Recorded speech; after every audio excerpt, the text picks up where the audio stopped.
With the signature of 5 leaders, more than 2 decades of troubled waters could be receding into history. The dispute over the legal status of the Caspian Sea has been churning since the collapse of the Soviet Union. In Aktau in Kazakhstan, 4 of the USSR's successor states and Iran took a big step towards resolving it. Security and stability on the Caspian Sea are determined by the convention which we have signed. Naturally, it opens a wide perspective for the tight cooperation of the Caspian states for resolving economic and transport issues. These questions will improve the living standards of our peoples. We have shown in this convention that we stick to the principles of fairness. Although we did not determine the border lines, we marked that the countries with coast of particular significance should take a special position. That includes Iran. The dispute has centred on whether the largest inland body of water in the world is a lake or a sea. Defining it a lake would mean the Caspian should be divided equally amongst the 5 countries. But if it's a sea, then each state gets a share in proportion to the length of its shoreline.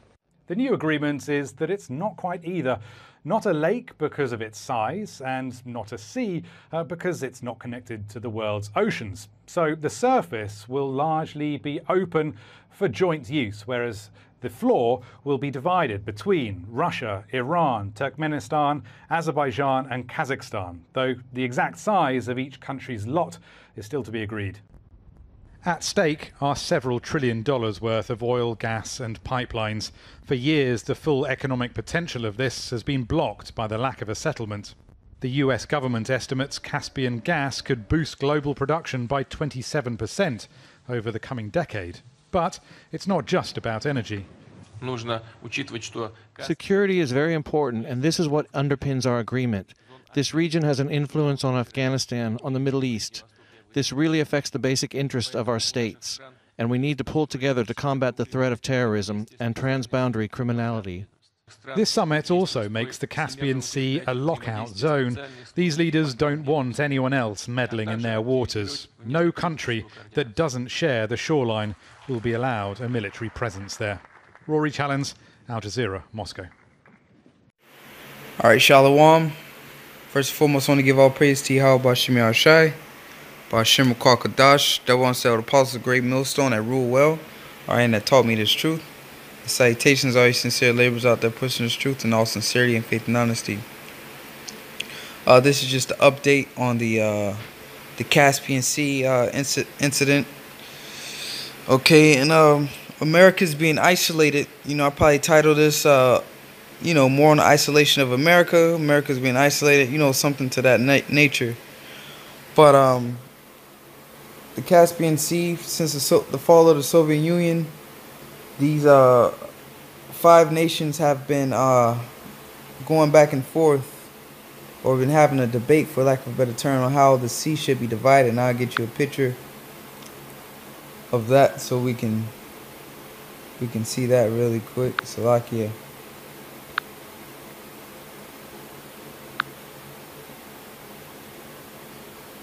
Images. This will be a good one right here. Alright. So this is the Caspian Sea. For those that don't know. Alright, as you can see, they've been trying to figure out how they're going to split the resources in this. Because there's a lot of oil reserves and a lot of resources in this body of water. So it's 5, you know, nations that has dealings with this, that connect to this body of water. And one of the two, you know, one of the debates, just a little information, was should it be called a sea or a lake? First off, they said it can't be a sea because it's not connected to any bodies of water and it's surrounded by land. All right, that was one of the arguments. But then they said it's too big to be a lake. You know, so there's a little information. It's neither hit or miss there. You know, they're debating over some, but that's not really important. But just a little information to inform you on concerning it. But let's go back to this article. It says Russia and 4 other nations settled decades-long dispute over Caspian Sea. And as we will begin to investigate this and read, This has nothing to do with the U.S. Okay, the U.S. once again, the U.S. they like to meddle and have a part in every resource on the planet. Okay, but as you can see, the summit took place with no U.S. involvement, and they do not want the U.S. in there. It says Moscow, the 5 countries with shorelines on the Caspian Sea, and that's the point, with shorelines on the Caspian Sea. So that's why they had something to do with it. We have shorelines on the Caspian Sea, okay? Shorelines, you know, they have shorelines on the Caspian Sea. So, therefore, you know, by default, they should be the only ones having any say-so in this. The U.S. should not have any military base here or anything, all right? Just by default. But you know the U.S., they like to take over everything, man. All right, it says Sunday to formula for dividing up the world's largest inland body of water and its potentially vast oil and gas resources. You know, that's another thing right here.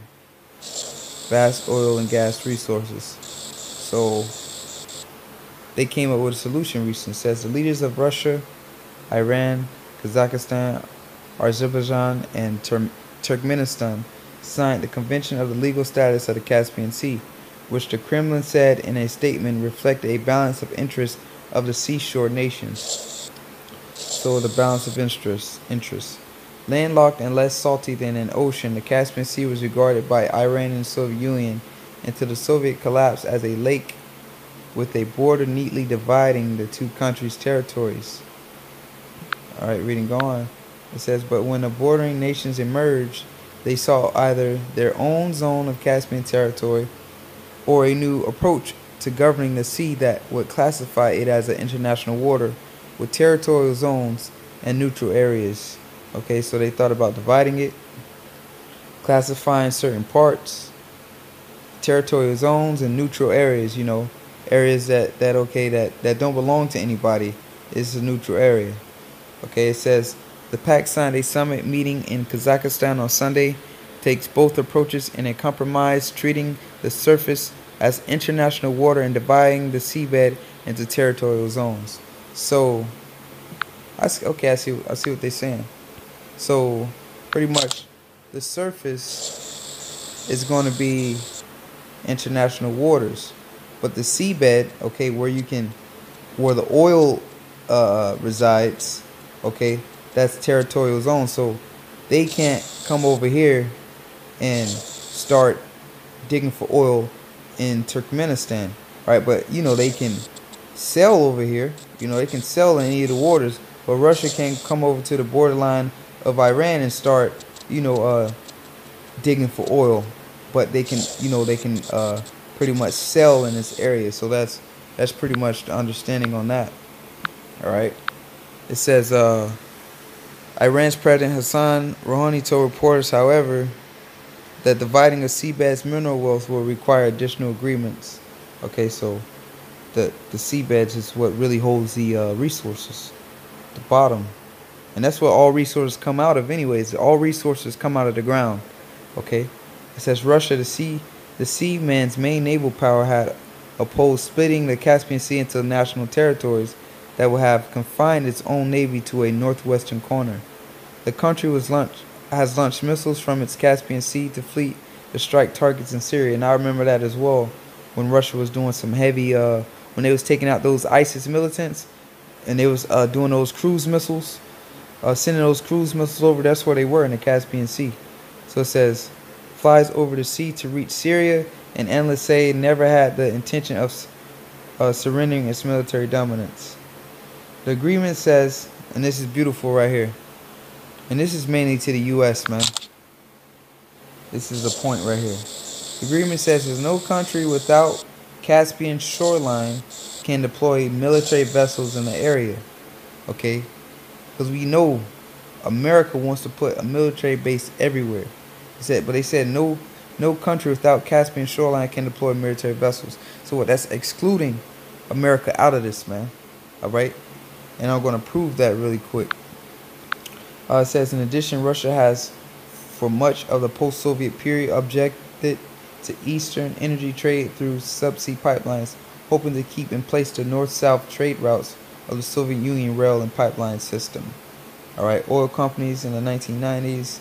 All right, that's pretty, that's pretty much the point I wanted in that. All right, here's the article. You can look it up.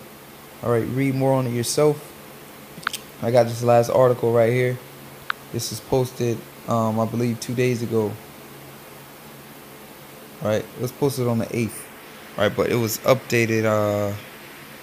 All right, yeah. So it was posted on the 8th, not too long ago, a couple days ago. It says U.S. military bases at Caspian Sea out of question. Once again, out of question.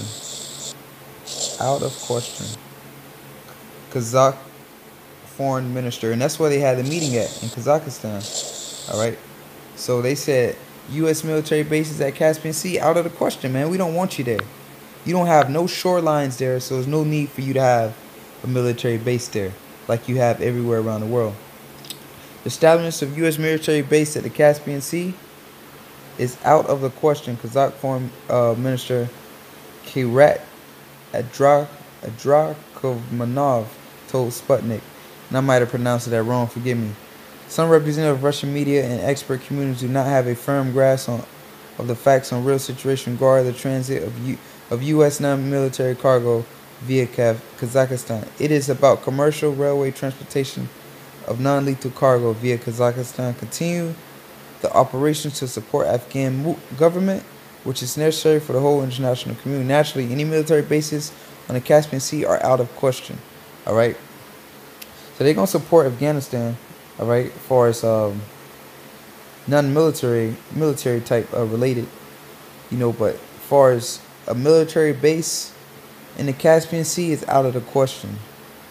The minister added that the route went through the territory of several other countries, and the same cargo had been shipped through the Russian, Kazakh, and Uzbek territory in 2000 and 2015.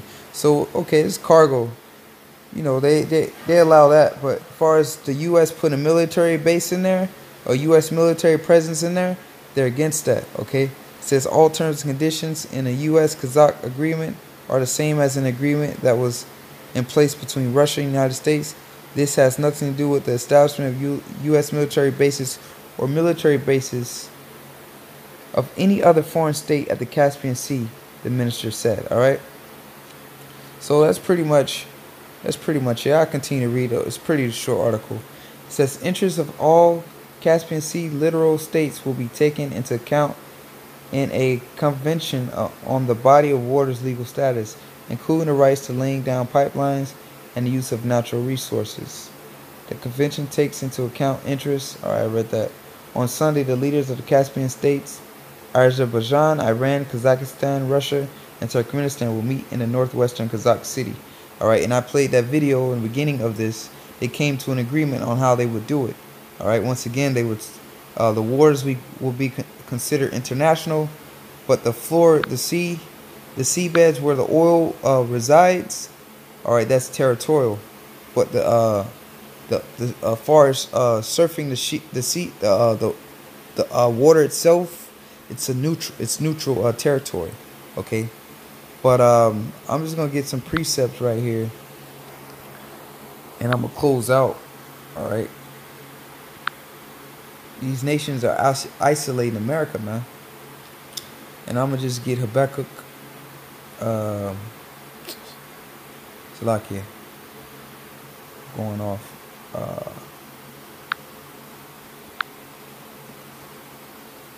Okay, this is Habakkuk 2. Alright, it says, for the vision is yet for a appointed time, but the end shall speak and not lie. Though it tarry, wait for it, because it will surely come, it will not tarry. Alright, these nations rising up against Babylon, against America to destroy it. Okay. And it's not tarrying no more. Alright, they're cutting America out. Alright, I'm gonna continue on here. It says, yea, also he transgresses by wine. All right, that's mainly talking about the so-called white man, but America in particular, he transgresses by wine, philosophy, doctrine, democracy. All right, he is a proud man. When they say I'm proud to be an American, They think they can set up a military base anywhere in the country, or they think they have a say-so in any foreign affairs. It says, neither keepeth at home. Okay? So the countries are recognizing that. This dude can't mind his business. America's, they cannot mind their business. Neither keepeth at home. Who enlarges his desires as hell and is as death. Okay? Because everywhere he goes, he brings death or hell. Here it is. They aid terrorist groups with guns and weapons everywhere they go. Okay, they bomb the people everywhere they go. Is as death and hell, and cannot be satisfied. Okay, and the countries have recognized that. You can see this right here. U.S. military bases at Caspian Sea, out of the question. All right, they don't fear America. It's beautiful. It says, and cannot be satisfied, but gathereth unto him all nations, and heapeth unto him all people. Shall not all these take up a parable against him, and a taunting proverb against him, and say, woe to him that increaseth that which is not his? How long to him that leadeth himself with thick clay? So increaseth that which is not his. All these land masses, all these resources that you like to take over and invade.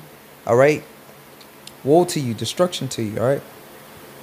And it says, and to him that ladeth himself with thick clay. All right. And that's talking about depth. That represents depth, thick clay. Okay. Let me get one more scripture.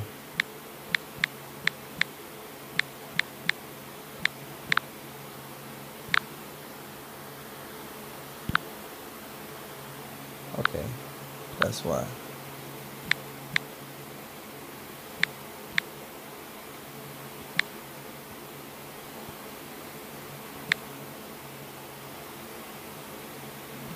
Damn scammers.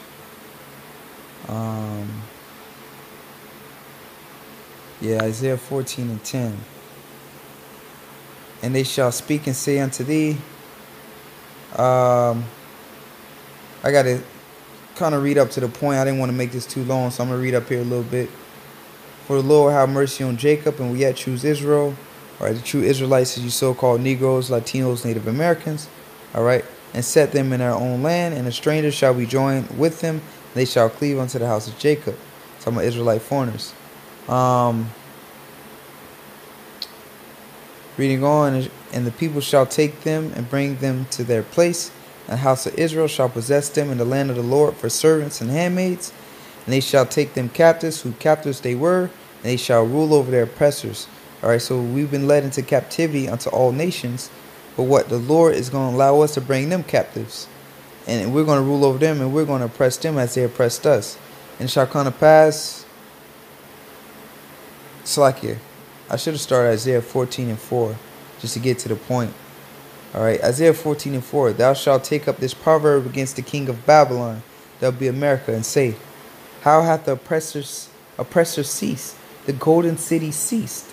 And America went round oppressing every nation, man. All right. Mainly us, so-called Negroes, Latinos, Native Americans. The Lord hath broken the staff of the wicked and the scepter of the rulers. The staff, the scepter, that's his power. The Lord hath broken that. He who smote the people with wrath and a continuous stroke, going back to Habakkuk, the previous scripture we just read. Woe to him that increaseth that which is not his. All right. That gathereth unto him all nations, that keepeth not at home. Okay. With a continuous stroke, he that ruled the nations in anger and persecuted, and none hindereth. All right. And I'm going to go down to the point. This is what the nation is going to say. And they shall speak and say unto thee. Matter of fact, I'm going to read this verse. It says, hell from beneath is moved for thee to meet thee at thy coming. It stirreth up the dead for thee, even all the chief ones of the earth. It hath raised up from their thrones all the kings of the nations. Okay, all the kings of the nations. All right. It says, all they that speak and say unto thee, art thou also become as weak as we, and thou have become like unto us? Okay, so now you got nations saying right here, U.S. military bases in Caspian Sea out of the question. That wasn't, you didn't hear anybody stepping up to America, 20 years ago, man. Okay, 30 years ago. Everybody, you never saw this, okay? It says, now the nations are saying, art thou become as weak as we, and become like unto us? They don't fear. You weak, man. We have nuclear capabilities just how you have nuclear capabilities. All right? We on the same battle playing field, so to say. All right? It's neutral, the equalizer. Okay? The pump is brought down to the grave. All right? And that's talking about the work, so I'm not going to add on to that, but this is the point. All they shall speak and say unto thee, art thou also become as weak as we, and art thou become like unto us? And that's the point, man. But you know, just to update on this, more on the isolation of America. All right, here's these. Look at the happy faces, man. They got their parts of the land. Okay, they isolated America has no part in this. All right, no military bases there, and they begin to trade. And look at your boy right here. These the main two players when it comes to prophecy. Your boy right here, Putin. Okay, and your boy right here, Tehran. Okay. These the main two players right here when it comes to prophecy. Okay. Biblical prophecy. And Tehran, okay, here it is. America has cut them off from the, trying to cut them off from the global market by doing any trade. Trump has, you know, stated anybody doing trade with Iran gonna face consequences. So here it is. All these nations just made an agreement with Iran, man. Who you cut off? Who America so-called try to cut off, man. And they all smiling, man. You know, who the fuck is America? All right, America's going down, man. Death to America. Shalom.